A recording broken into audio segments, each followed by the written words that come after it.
Dios les había confiado. Sabes, el mayordomo no posee lo que administra. Por lo menos en el concepto bíblico, no. El mayordomo es apenas un siervo al servicio del verdadero dueño.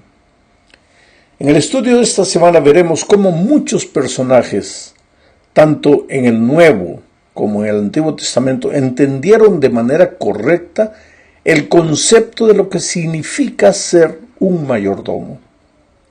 Empezaremos diciendo que la palabra mayordomo se encuentra pocas veces en el Antiguo Testamento, en el sentido en que la usaremos durante este trimestre. El Antiguo Testamento se enfoca más en presentar el dominio de Dios sobre todas las cosas creadas. Eso es lo que enfoca más, no tanto en definir al ser humano como su mayordomo, sino en mostrar a Dios como el dueño de todo. Es como si quisiera dejar bien claro que nada de lo que existe en este mundo le pertenece al ser humano.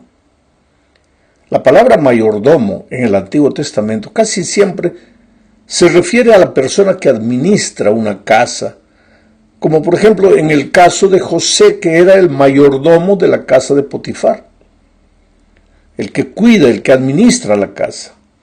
El mayordomo tenía la responsabilidad de administrar los asuntos domésticos y las posesiones de sus amos. El mayordomo era una persona de absoluta confianza. El Antiguo Testamento presenta algunas características de los mayordomos. En primer lugar, el mayordomo era un hombre de mucha responsabilidad. Los mayordomos eran elegidos no solo por sus habilidades para administrar, sino principalmente por su fidelidad. De nada valdrían sus capacidades si él no fuera fiel. Por tanto, los mayordomos tenían todo el respeto y la confianza de sus amos. En el caso de José, esa confianza es lo que lo motivó para rechazar las propuestas de la esposa de Potifar. En segundo lugar, el mayordomo sabía que lo que se les había confiado pertenecía a su amo.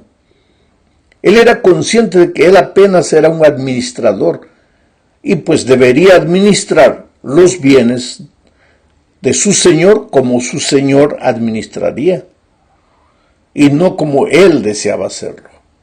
Esto es clave. Los mayordomos saben cuál es su lugar. Ellos no son dueños, son apenas administradores.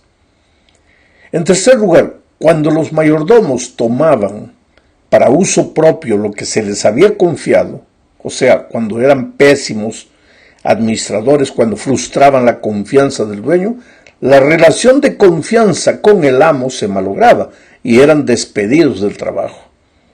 Ese es el caso, por ejemplo, que encontramos registrado en Isaías 22. Sebna era mayordomo en la casa del rey Ezequías. Por tanto, gozaba de una posición influyente, inferior tan solo a la del rey, y pues se esperaba que fuese fiel en el cumplimiento de su deber. Sin embargo, aunque debería haber dado prioridad a los asuntos de la nación y de la casa del rey, Sebna buscó la gloria para sí mismo. Usó los bienes del rey para provecho propio. Se estaba haciendo labrar en lo alto de un peñasco una tumba lujosa, comparable a la tumba del rey. Dios desde el cielo lo observó e inspiró a Isaías para darle a Sebna esta advertencia. Está registrada en Isaías 22, 17 al 19. Dice: mira que el Señor va a llevarte en duro cautiverio y te cubrirá el rostro, te hará rodar con fuerza como una rueda por el llano y así morirás. En eso acabarán tus espléndidos carros. Tú, que eres la vergüenza de la casa de tu amo, yo te arrojaré de tu puesto, te destituiré. Interesante, creo, que aquí vemos que por ser tan egoísta en el uso, en la administración de los bienes del rey, Sebna no tendría ni siquiera una tumba corriente en Jerusalén, sino que sería arrojado como se lanza una piedra para que muriera en la tierra lejana. Estas palabras encierran una advertencia para todos los seres humanos, que somos mayordomos de Dios, a quienes Él nos ha confiado los bienes divinos. Vamos a la segunda parte. Aquí veremos el concepto de mayordomía en el Nuevo Testamento. Las dos palabras básicas para mayordomo en el Nuevo Testamento son epitropos, que aparece 3 veces, y oikonomos, que se presenta unas 10 veces. Ambas palabras describen trabajos que involucran responsabilidades administrativas que el propietario le confía al mayordomo. Tanto en el Nuevo Testamento como en el Antiguo Testamento, los mayordomos se definen por lo que hacen. ¿Qué es lo que hacen? Administran. No son dueños de lo que tienen bajo su control. Ellos son apenas administradores, guardianes, mayordomos. Son cuidadores que administran o deben administrar con sabiduría lo que es ajeno, lo que le pertenece al dueño. Por eso el Nuevo Testamento describe específicamente al mayordomo como aquel que va a rendir cuentas de su administración. Lucas 16, 1 y 2, ahí Jesús mismo dice, el texto dice así: Jesús también les dijo a sus discípulos: había un hombre rico que tenía un mayordomo, el cual fue acusado de malgastar los bienes de su amo. Ese hombre llamó al mayordomo y le dijo: ¿qué es esto que me dicen de ti? Ríndeme cuentas de tu mayordomía, porque no puedes seguir siendo mi mayordomo. Ese concepto de rendición de cuentas lo encontramos no solo en esta parábola del mayordomo infiel, sino también en la parábola de los talentos, donde cada hombre al que le fue confiado los talentos debe rendir cuentas de lo que hizo con ellos. Este pensamiento de que el mayordomo no es alguien que solamente cuida, sino que es alguien que va a rendir cuentas, está presente en el Nuevo Testamento. Debemos decir algo más. El concepto de mayordomo en ambos testamentos es muy parecido, pero en el Nuevo Testamento se expande el concepto más allá de la simple administración doméstica y de la rendición de cuentas de una casa. En la parábola del mayordomo infiel, registrada en Lucas 16, por ejemplo, Jesús amplía la definición del mayordomo. La lección va más allá de la pésima administración de un mayordomo infiel, sino que la parábola entra en una aplicación espiritual que hace el propio Señor Jesucristo.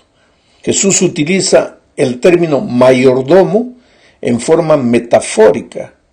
Dice que el mayordomo sabio está listo para el regreso del Hijo del Hombre y describe al mayordomo infiel como alguien que ha dejado de preocuparse porque el amo demoró en regresar. Quiere decir, el mayordomo infiel se ha convertido en un tirano, se ha vuelto abusivo con los que le rodean. Ya no es un modelo de buenas obras, ni un administrador de la gracia. De acuerdo con este pensamiento, un mayordomo sabio se preparará para, después del regreso de Jesús, más allá del aquí y del ahora. Veamos, para completar este concepto, lo que dice primera a los Corintios capítulo 4, versículos 1 y 2. Dice: todos deben considerarnos servidores de Cristo y administradores de los misterios de Dios. Ahora bien, de los administradores se espera que demuestren ser dignos de confianza.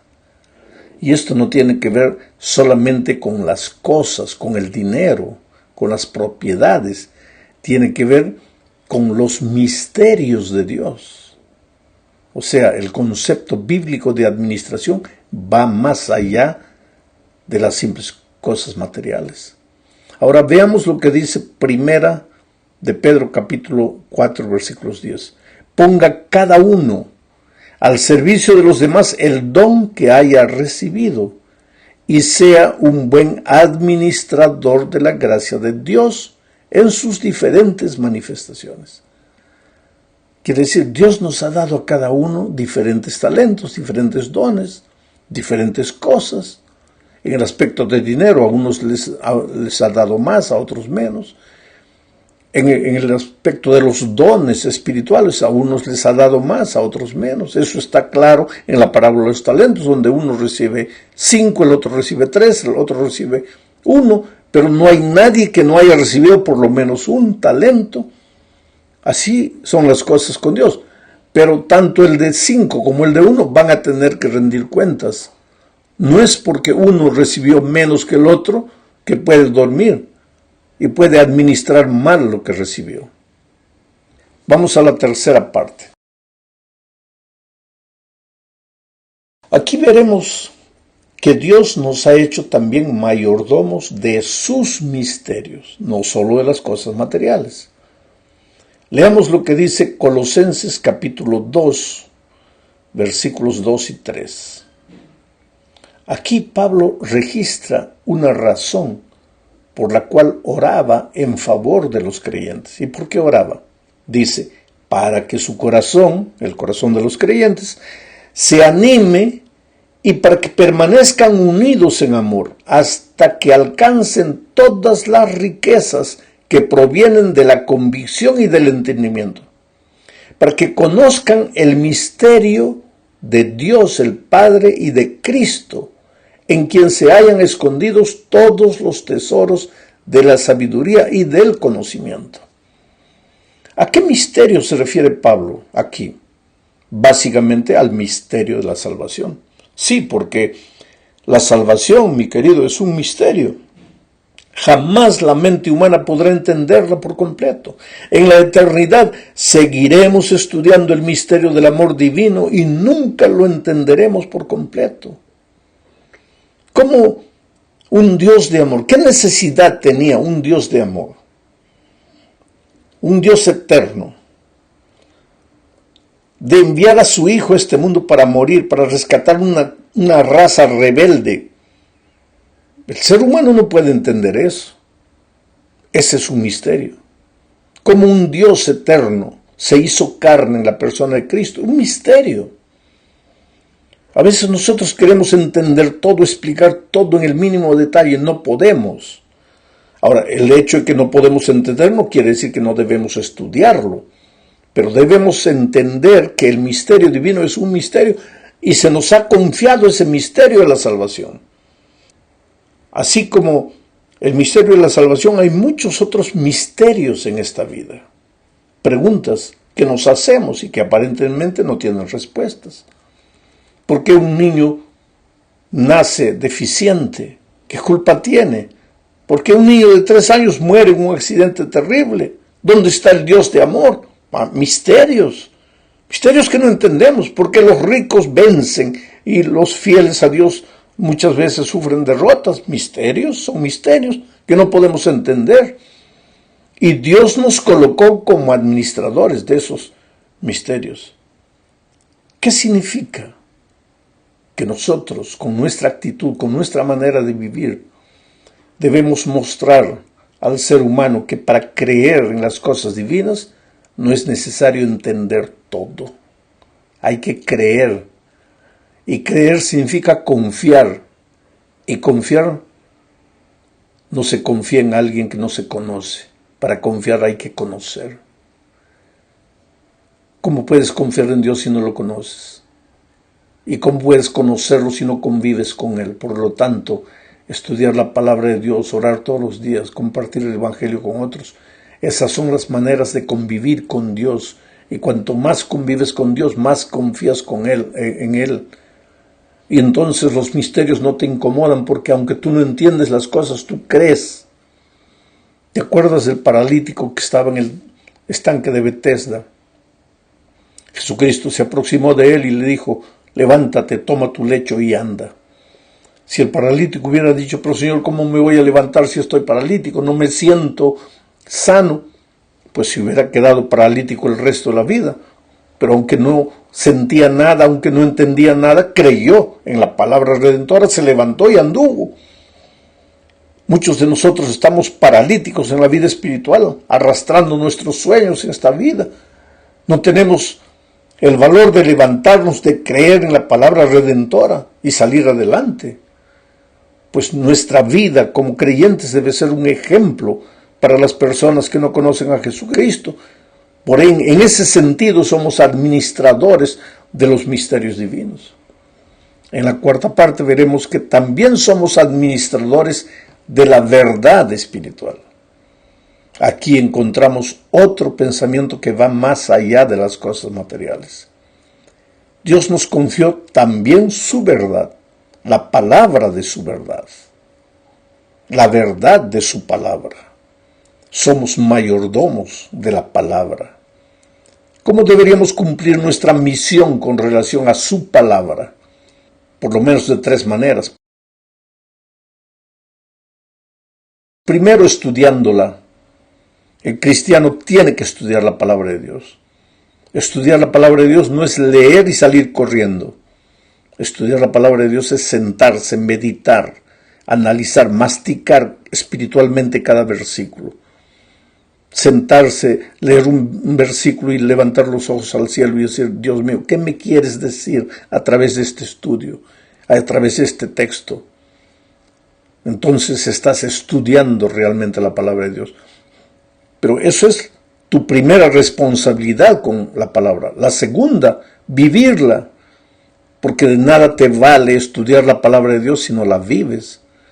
El otro día alguien me dice, pastor, mira, yo estudio la palabra de Dios, pero no funciona. ¿Cómo no funciona? Si nunca la has practicado, ¿cómo no funciona? Si tú me das una receta para preparar un plato delicioso y yo no la sigo, pues nunca me va a salir el plato. Tengo que seguir la receta. Pues en su palabra Dios te muestra cómo vivir, cómo ser feliz, cómo crecer en esta vida.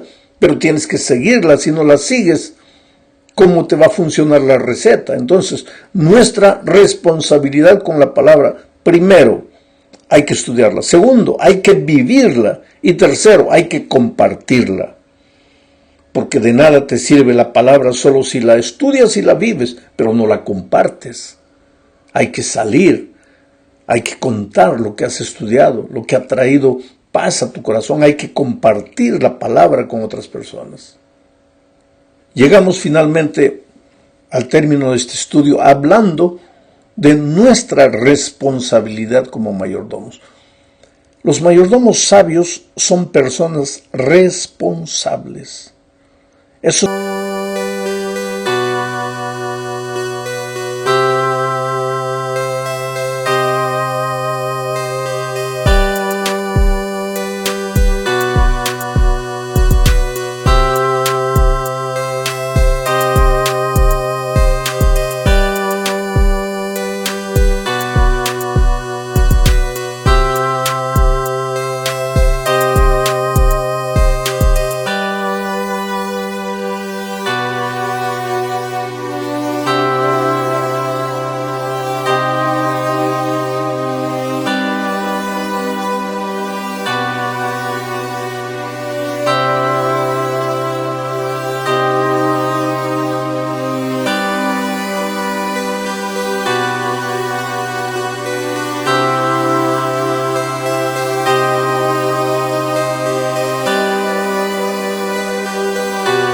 significa que el mayordomo fiel, sabio, acepta la responsabilidad personal y por causa de esa responsabilidad, primero, piensa antes de decidir y segundo, piensa antes de hacer cualquier cosa.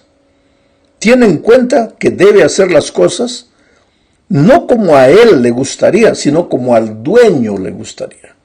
¿Y dónde encuentras tú descrita la manera de hacer las cosas que le gustaría al dueño de todo, o sea Dios, en su palabra? Por lo tanto, en la medida que estudias su palabra, pues vas a saber cómo Dios quiere que administres las cosas. No solo las cosas, sino también el misterio del Evangelio y el misterio de su palabra y todo. Pero hay que estudiar la palabra para saber cómo el dueño de todo piensa Y entonces tú como mayordomo vas a administrar de esa manera. La sierva de Dios en el libro Testimonios para la Iglesia, volumen 7, página 168, dice: Dios desea colocar al hombre en una relación directa con Él. Esto es maravilloso. Dios desea colocar al hombre en una relación directa con Él. Dios, conoce el principio de la responsabilidad personal en todos sus tratos con los seres humanos. Responsabilidad personal. No te escondas en los otros, es tu responsabilidad personal. Dios intenta promover un sentido de dependencia.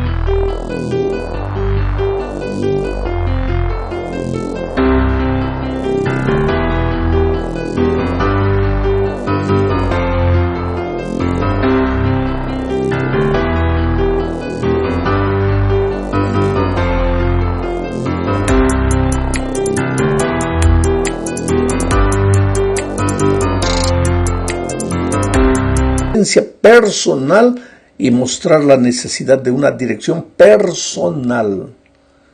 Sus dones son confiados a los hombres en forma individual. Cada persona ha sido hecha un mayordomo de responsabilidades sagradas. Cada una debe cumplir su tarea de acuerdo con las indicaciones del dador. Y cada una debe rendir cuentas a Dios del desempeño de su mayordomía.